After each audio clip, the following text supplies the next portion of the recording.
Relativamente ao réu José Mohamed Janene, foi decretada a extinção da sua punibilidade, tendo em vista o seu falecimento em 14 de setembro de 2010.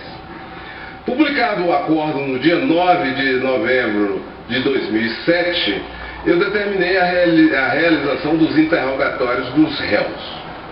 Apenas para esclarecer, e a matéria foi tratada na questão de ordem número 8, a alteração do CPP que deslocou o interrogatório para o final da instrução só ocorreu meses depois de encerrados os interrogatórios realizados nestes autos.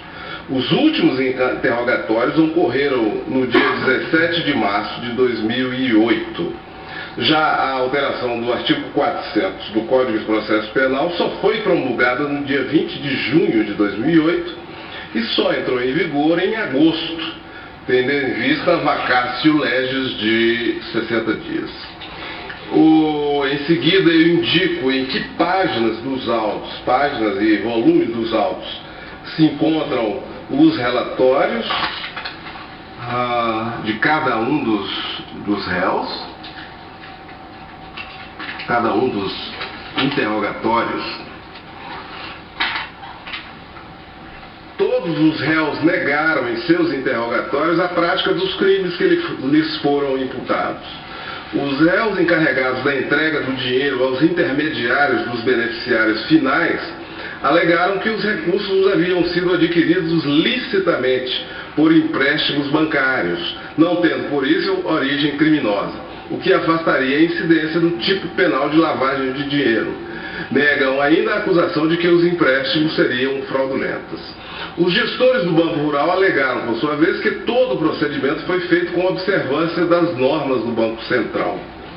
O réu Delúbio Soares admite a prática de caixa 2 de campanha, conduta que preenche o tipo penal do artigo 350 do Código Eleitoral, cuja pena é de até 5 anos de reclusão.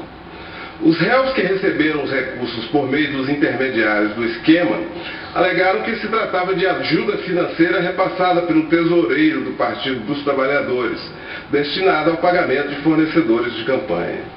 Os acusados de peculato negaram a posse ou a disponibilidade sobre os recursos em tese desviados e afirmaram que os contratos publicitários mantidos pelos órgãos públicos envolvidos, ou seja, Banco Central, Banco do Brasil e Câmara dos Deputados, eram lícitos e foram cumpridos. Os réus Duda Mendonça e Zilmar Fernandes alegaram que tiveram de se submeter à sistemática de pagamento imposta pelos réus Delúbio Soares e Marcos Valério, e que só por essa razão receberam recursos em espécie em contas abertas no exterior. Findos os interrogatórios e remetidos a esta corte pelos juízes delegatários, eu determinei no dia 24 de junho de 2008 a expedição de cartas de ordem para a oitiva das testemunhas de acusação.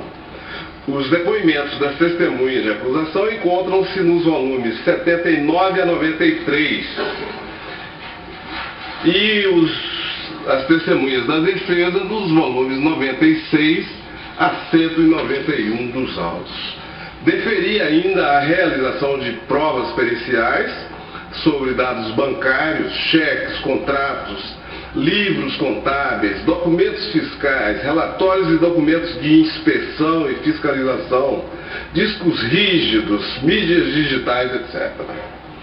Todas essas provas foram objeto de laudos constantes dos apensos 51, 53, 126, 142, 143, 172 e 311. E volumes 29, 30, 32, 34, 41, 43, 46, 47, 49, 52, 60, 145, 151, 156, 161, 162, 174, 178, 180, 181 e 184. Os apensos concentram ainda os documentos sobre os quais esses laudos se debruçaram. Durante a instrução da ação penal foram julgados por este plenário 17 agravos regimentais, 8 questões de ordem e 4 embargos de declaração. Eu transcrevo as respectivas as emendas das principais questões discutidas ao longo e incidentalmente no curso da instrução deste feito. Acerca do desmembramento do processo, que nós já decidimos, espero, definitivamente, relativamente aos réus que não detêm prerrogativa de foro, eu transcrevo também aqui no meu relatório a ementa do último julgamento, e foram 3, em que essa questão foi discutida.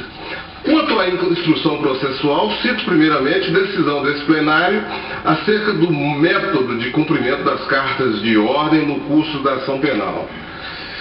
Também foi resolvida pela Corte a possibilidade de substituição de testemunha pela acusação. Cito respectiva acórdão.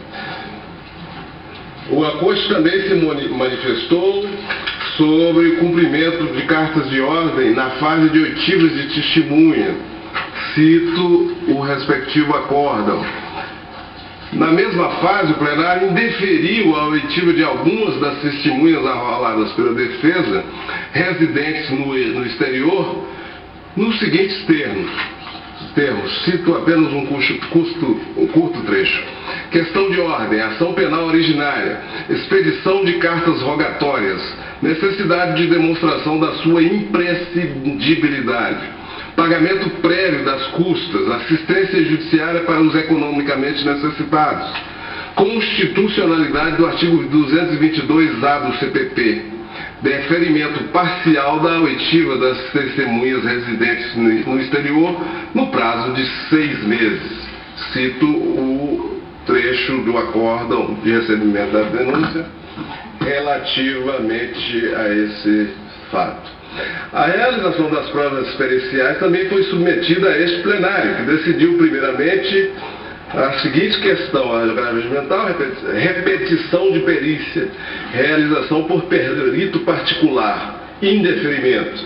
Ainda em relação às perícias, o tribunal assim decidiu, cito trecho de decisão em que ficou vencido apenas o ministro Marco Aurélio. Relativamente ao pedido de juntada nos autos dos currículos de alguns dos peritos do INC que elaboraram laudos nesta ação penal, este plenário decidiu pelo deferimento, nos termos do voto do ministro Marco Aurélio e do ministro Celso Mello. E esta foi a única que, dentre as dezenas de questões trazidas por mim a este plenário, em que o relator se viu em minoria. Tendo em vista a insistência da defesa do réu Roberto Jefferson em alegações repetitivas, nós resolvemos na 5ª questão de ordem que não era o caso de se processar esta ação penal contra o ex-presidente da República, Luiz Inácio Lula da Silva. Cito longo acórdão que retrata esta decisão. A instrução processual, a instrução desses autos, encerrou-se no dia 7 de junho de 2011. No dia 8 de junho de 2011, teve início a fase de alegações finais,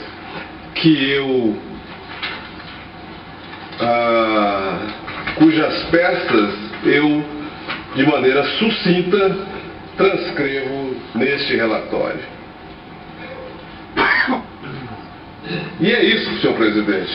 Este é um relatório que se encerra com a síntese das alegações finais da acusação e das defesas, e que são do conhecimento de todos. Este é o relatório. Agradeço a Vossa Excelência. Em sequência, ouço o eminente revisor, ministro Ricardo Lewandowski, para eventual aditamento ou retificação. Vossa Excelência está de acordo? Estou de acordo com o relator. Como relator. Com o relatório. Muito bem, Excelência.